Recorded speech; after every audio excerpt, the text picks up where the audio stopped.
Good morning, everyone. This is Shubhangi Miss from 3rd standard, and our subject is Social Study. Now, today we are going to learn about our 4th lesson is States and Union Territories. Our 4th lesson is States and Union Territories. राज्य और केंद्र शासित प्रदेश. So listen carefully. India is a huge country. Its population is more than 120 crore and it is the world's second most populated country after China. So children, our country is a very big, India is a very huge country and its population is more than 120 crore. Bharat एक बहुत बड़ा देश है और इसकी आबादी जो है वो 120 करोड़ से भी अधिक है. Its population is more than 120 crore and it is the world's second most populated country after China. अगर हम हमारे देश की बात करते हैं तो ये चीन के बाद दुनिया का सबसे अधिक आबादी वाला देश है. India has a union government or central government for the entire country. The central government looks after the security and welfare of the people. Bharat में हमारे देश के लिए केंद्र सरकार नियोजित की गई है. केंद्र सरकार है और ये जो केंद्र सरकार है वो लोगों की सुरक्षा और कल्याण का काम करती है. Children, listen carefully. This central government looks after the security and welfare of the people. ये जो केंद्र सरकार है वो लोगों की सुरक्षा और कल्याण का काम करती है. The New Delhi is the capital of India. The main offices of the central government are located in New Delhi. The President, the Prime Minister and all other ministers of the central government live in New Delhi. The President of India live in the Rashtrapati Bhavan. ये जो central government है ये central government अपने लिए सुरक्षा और कल्याण का काम करती है, राइट. और इसी के साथ the new Delhi is the capital of our country. New Delhi यह हमारे भारत की राजधानी है और केंद्र सरकार के मुख्य जितने भी ऑफिसेस हैं, कार्यालय है, वो सारे नई दिल्ली में ही स्थित है, राइट. जितने भी सेंट्रल गवर्नमेंट के ऑफिसेस हैं, मेन ऑफिसेस, वो सारे के सारे नई दिल्ली में ही स्थित है. और जो हमारे भारत के राष्ट्रपति हैं, प्रधानमंत्री हैं और केंद्र सरकार के साथ अन्य सभी जो मंत्री हैं वो सारे के सारे न्यू दिल्ली में ही रहते हैं. और हमारे भारत के जो राष्ट्रपति हैं वो राष्ट्रपति भवन में रहते हैं. जो राष्ट्रपति भवन जो है वो दिल्ली में ही है, लेकिन राष्ट्रपति जो है उनके लिए एक स्पेशल भवन है, एक स्पेशल बिल्डिंग है जिसको नाम दिया गया है राष्ट्रपति भवन. ओके.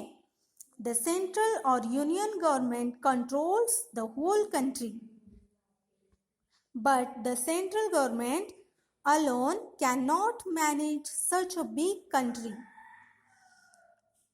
ये जो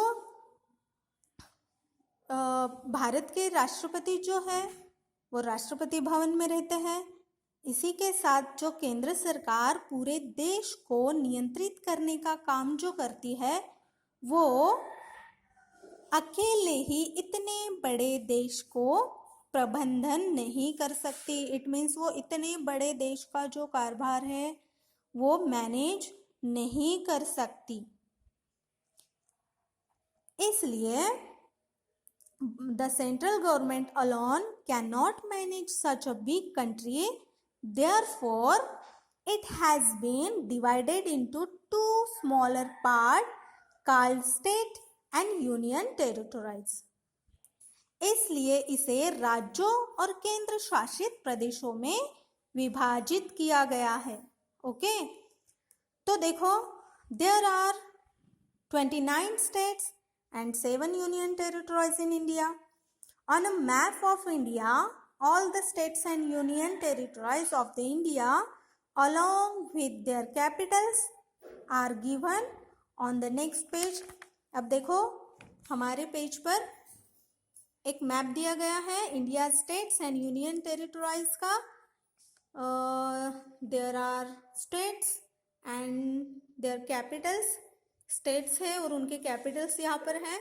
तो हम लोग ये सारे स्टेट और उनके कैपिटल्स अपनी नोटबुक में लिख लेंगे. Okay,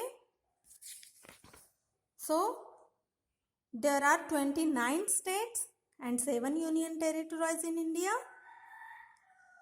each state has its own government. क्या बोल रही हूं मैं? ईच स्टेट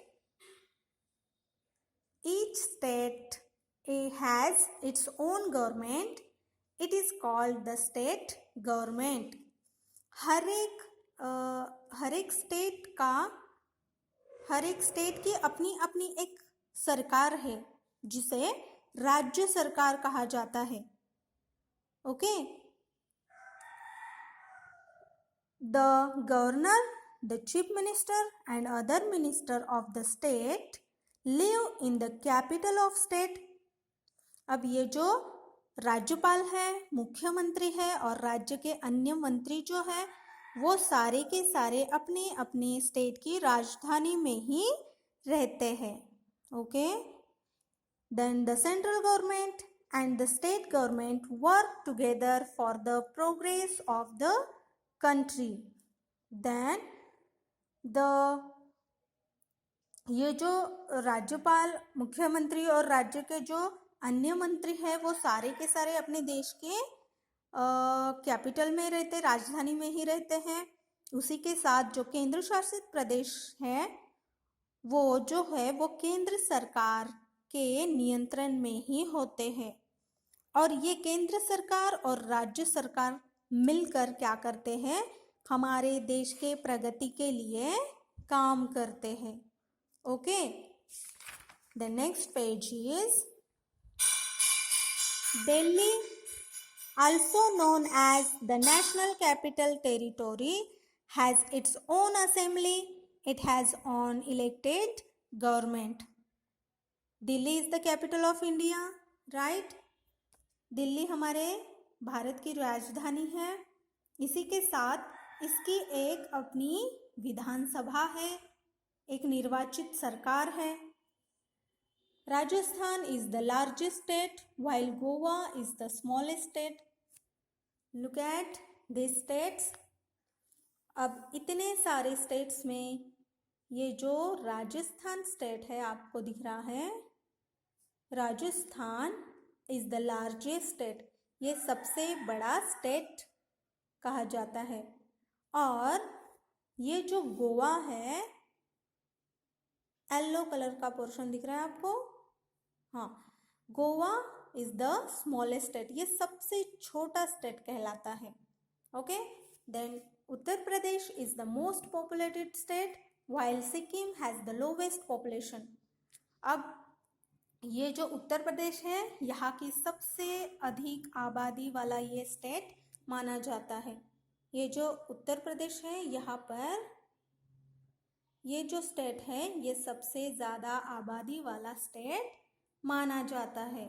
जबकि ये जो सिक्किम है, ये सिक्किम जो है वो जनसंख्या में सबसे ज़्यादा कम माना जाता है. यहाँ की जो जनसंख्या है वो बहुत कम है.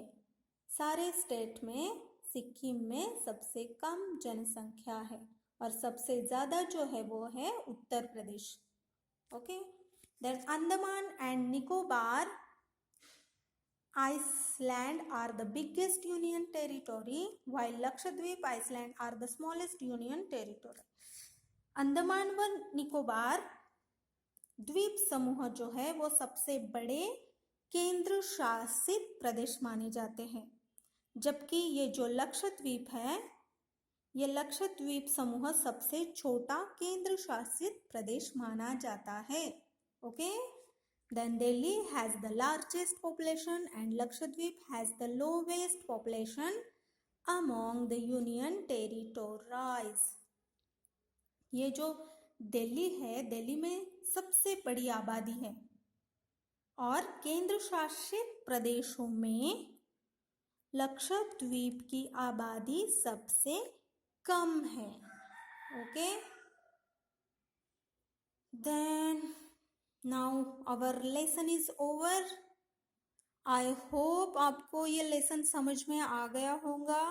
ओके, मैं आपको कुछ इम्पोर्टेंट नोट्स निकाल कर दूंगी, वो आप अपने नोटबुक में लिख लेना अच्छी तरह से. ओके, और नेक्स्ट वीडियो में हम क्वेश्चन आंसर्स देखते हैं. तो फिलहाल आज के लिए इतना काफ़ी है. मिलते हैं नेक्स्ट वीडियो में. तब तक के लिए अपना ख्याल रखिएगा. Take care and bye.